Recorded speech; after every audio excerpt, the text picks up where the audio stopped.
बिस्मिल्लाहिर्रहमानिर्रहीम अस्सलाम वालेकुम to all of you. I hope everyone is doing great.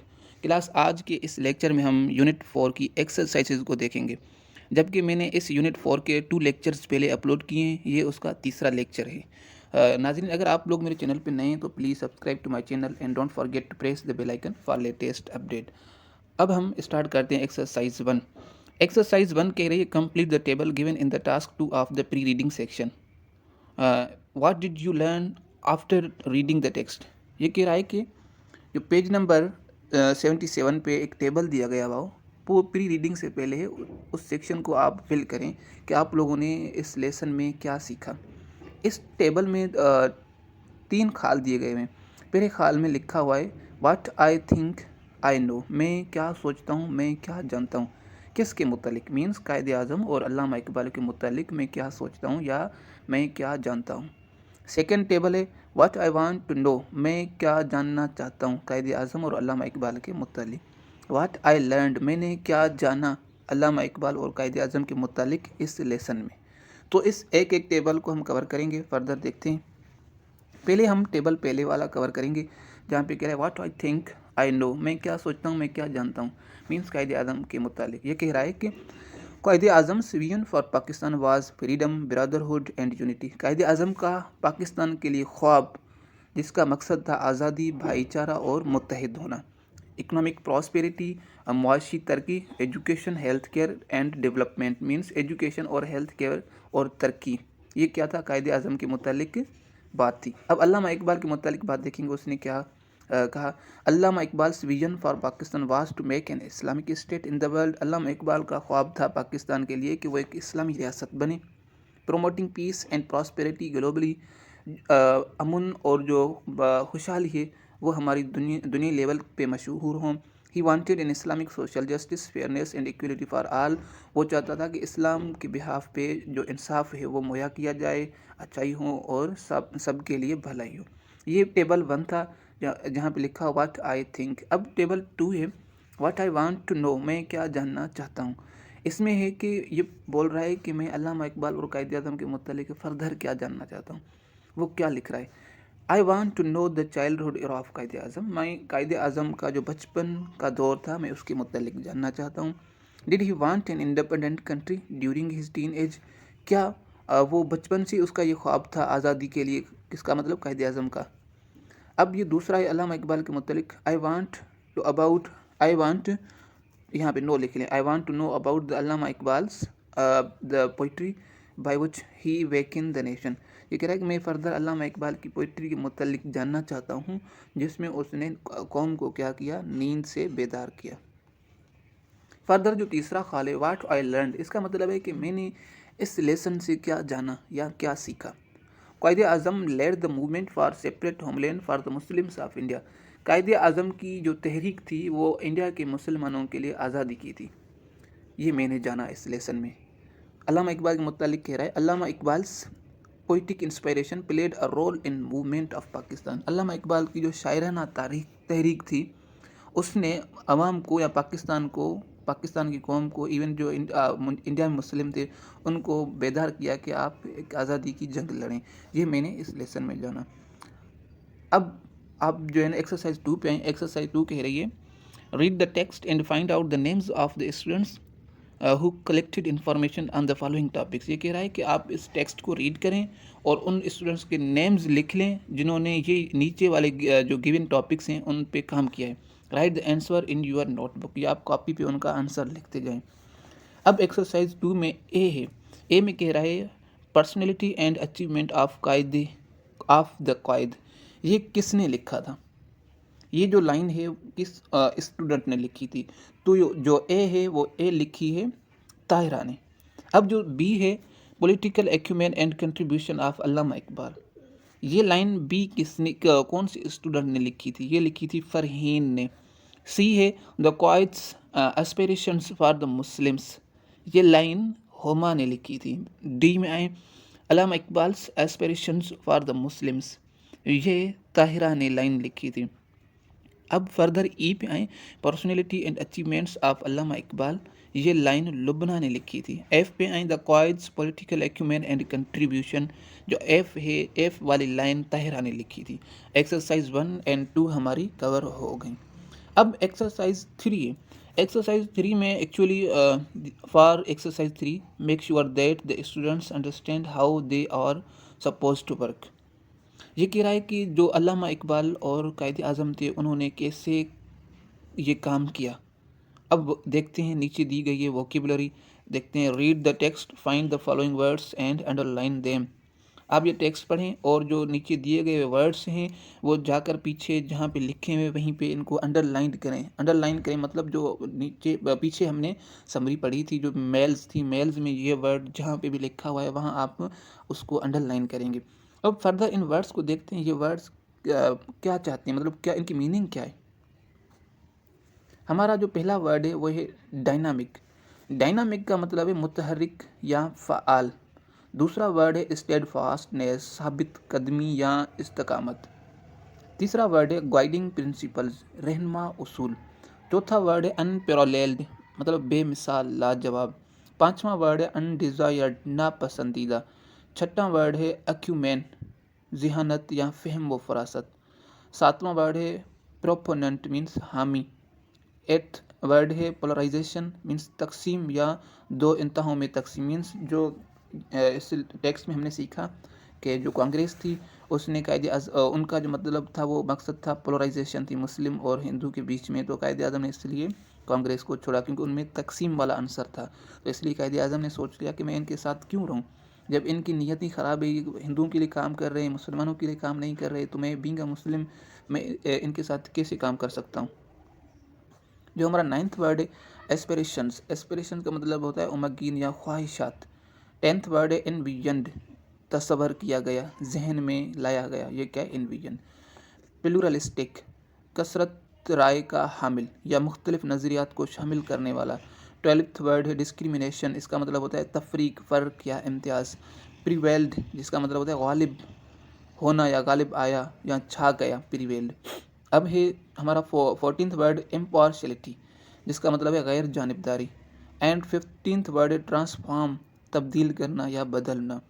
16th word है इम्प्लीमेंटिंग, नाफिज करना या अमल में लाना। फर्दर हमारा 17th वर्ड है वर्सटाइल, हरफन मौला। वर्सटाइल मीन्स हरफन मौला।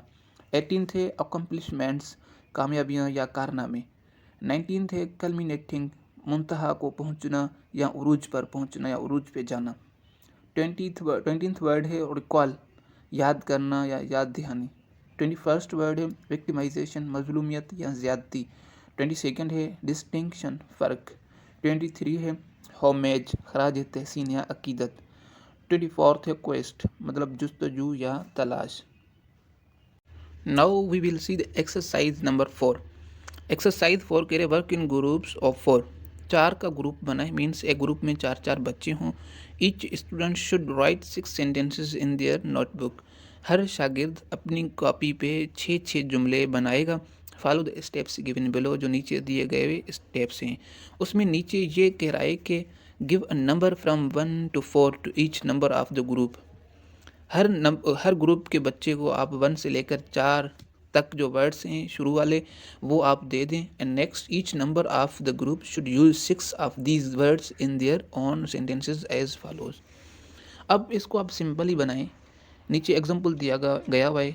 जो एक ग्रुप में आपने 4 मेंबर सेलेक्ट किए हैं, 4 मेंबर में से एक को जो वर्ड्स होंगे 1, 5, 9, 13, 17, 21 होंगे, उनका जो वर्क है वो आप असाइन करें कि ये वर्ड्स हैं, इन पे आप सेंटेंसेस बना के लाएं।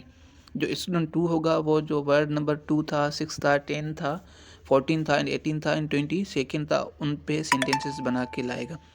अब सिंपली इसको बोलें कि जो हमने 24 वर्ड्स पढ़े उन पे सेंटेंसेस बनाने। तो मैंने यहाँ पे ऑलरेडी सेंटेंसेस बना दिए आपकी आसानी के लिए। अब हम उनको देखते हैं कैसे। जो हमारा पहला वर्ड था वो डायनामिक था। A dynamic person creates his future bye believing himself and aiming high. जो हमारा 2 वर्ड था steadfastness. Steadfastness is the key to overcoming challenges and building a strong nation. जो हमारा 3 वर्ड है, my guiding principles unity faith and discipline are the foundation of a successful nation. जो हमारा 4th sentence है, the unparalleled spirit of self believe transforms individuals into creators of their destiny. हमारा 5th जो sentence है, an undesired life is one without purpose. 6, with political acumen and determination we secured a separate homeland। 7th, I have always been a proponent of democracy and equal rights for all citizens। 8th, polarization of thought weakens the collective spirit। And 9th, our nation's aspirations for freedom and justice must guide every action we take। जो 10th है, I envisioned a Pakistan where every citizen lives in peace and equality, a pluralistic world celebrate diversity। 12th, discrimination has no place in our nation।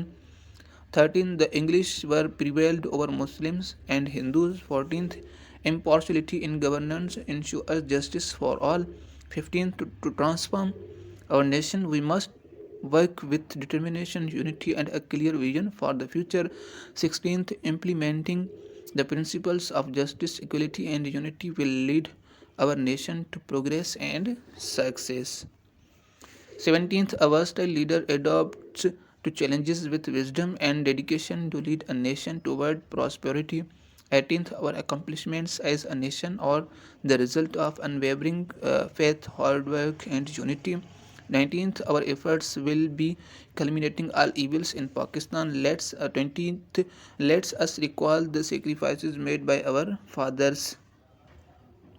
Further जो हमारे 21 word है, victimization weakens the spirit. 22nd, there were distinct races in subcontinent. 23 है, we pay homage to those who sacrificed for our freedom. 24th है, the quest for self realization is the noblest journey. ये जो मैंने sentences बना दिए हैं आप लोगों की आसानी के लिए, इनको आप अपनी नोट कॉपी में लिख लें। अगर ये एक्सरसाइज या इस तरह की एक्सरसाइज या कुछ वर्ड्स आ जाते हैं तो आप अपने पेपर में जो वीकली टेस्ट हों, स्कूल का टेस्ट हो या कोई एग्ज़ाम हो तो उनमें आप ये लिख सकते हैं। अब हम देखते हैं पेज नंबर 87 पे आते हैं। पेज नंबर 87 नहीं, पेज नंबर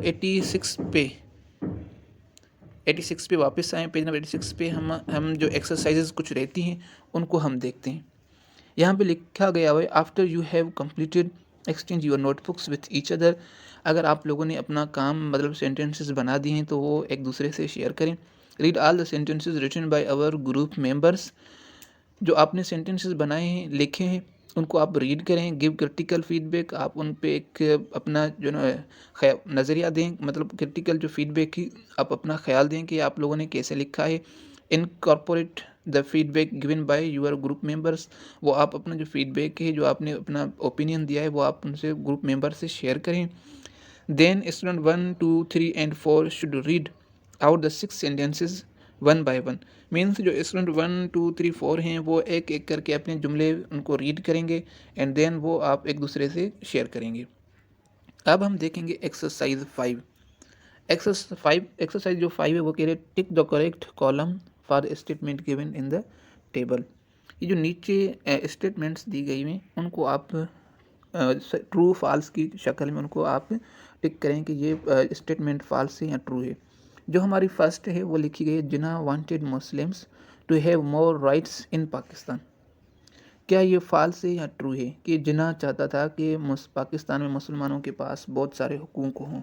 ये फॉल्स है, जिन्ना ने ये स्टेटमेंट नहीं बोली थी। Zoya and Amber offered to find information about Allama Iqbal, ये स्टेटमेंट भी गलत थे। जोया एंड अंबर ने अल्लामा इकबाल के मुतालिक इन्फॉर्मेशन कलेक्ट या नहीं ढूंढी थी।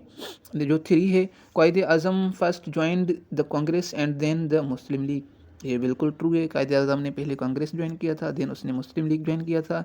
जो 4th सेंटेंस है, 4th स्टेटमेंट है, वो both Quaid e Azam and Allama Iqbal were barrister, जी बेसिक डेफिनेटली वो दोनों बैरिस्टर ही थे, ये भी ट्रू होगा।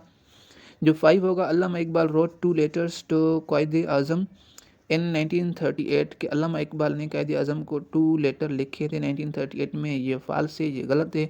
इन his letters he said that Muslims should demand a separate state, जी बिल्कुल डेफिनेटली, जब 2 लेटर थे ही नहीं तो वो कैसे दुरुस्त हो सकते हैं, ये भी गलत होगा। मीन्स जो पहला है, पहला फॉल्स है, दूसरा फॉल्स है, तीसरा ट्रू है, चौथा ट्रू है, पांचवा और छठा दोनों क्या है, फॉल्स ही हैं। अब फर्दर हम देखते हैं पेज नंबर 87 पे। पेज नंबर 87 पे एक्सरसाइज 6 है।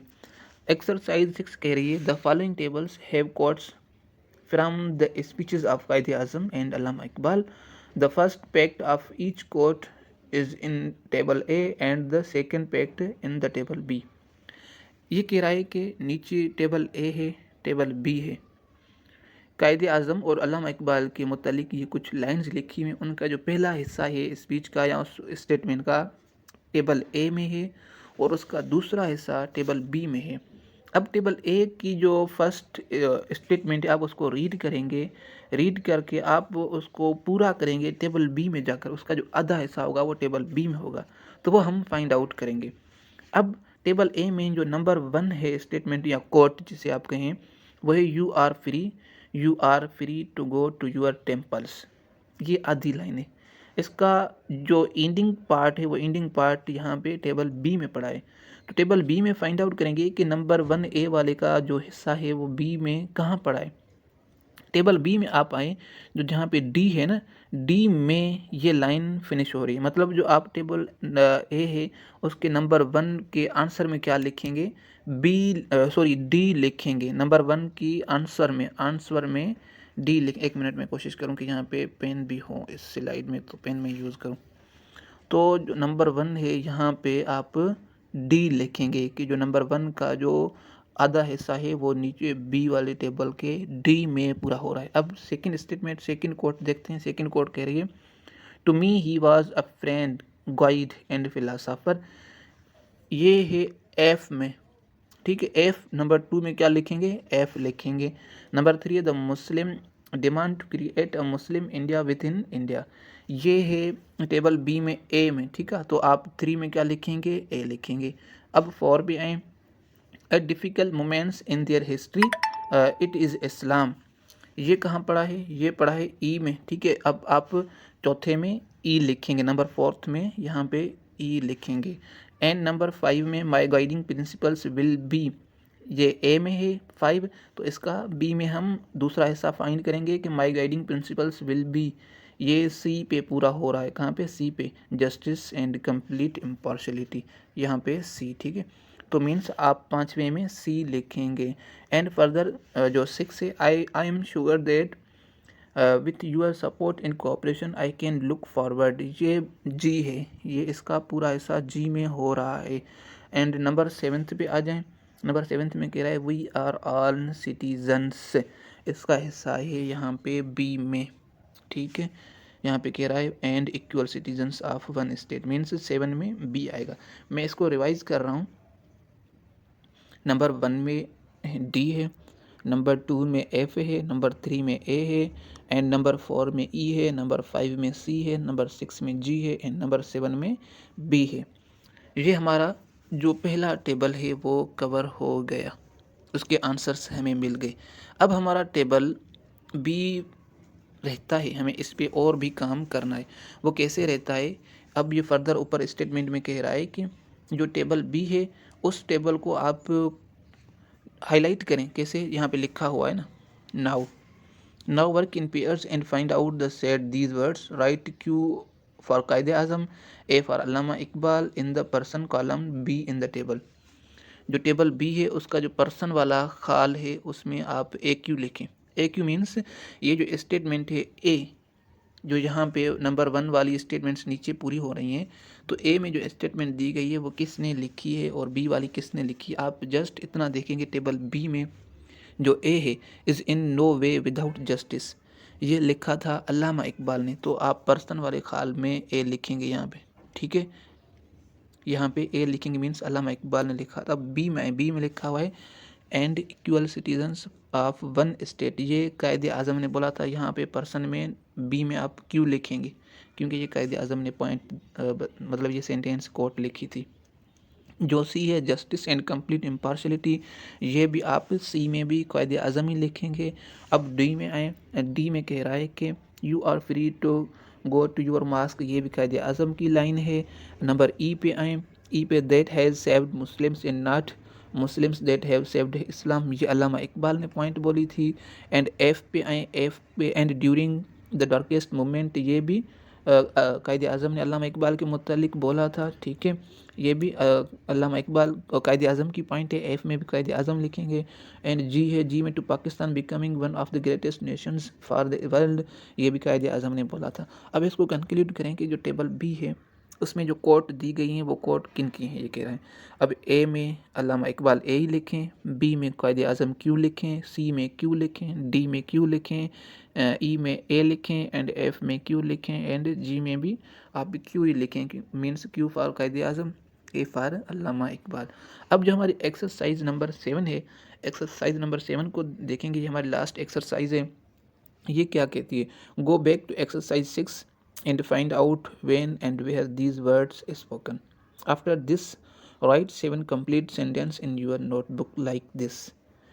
Like this means नीचे दिया गया हुआ एग्जाम्पल एक, ये कह रहा है कि आप एक्सरसाइज 6 पे जाएं, 6 पे जाएं, वहाँ पे आप जाकर पीछे आप जो मेल्स हैं, मेल्स में फाइंड आउट करें कि जो ऊपर लेट सपोज एक से स्टेटमेंट कोड दी गई हुई यहाँ पे ए और बी में, तो ये वहाँ मेल्स में कहाँ लिखी हुई है वो फाइंड आउट करें। वो कैसे, एग्जांपल में दिया गया है 1 में, on August 1947 in the constituted assembly of Pakistan the कायदे आज़म सेड दीज वर्ड्स, मीन्स ये जो ऊपर दिए गए वर्ड्स हैं, ये वाले सेंटेंसेस हैं, ये कहाँ पे और कब ये अल्लामा इकबाल या कायदे आज़म ने बोले। ये थी हमारी एक्सरसाइज नंबर 7।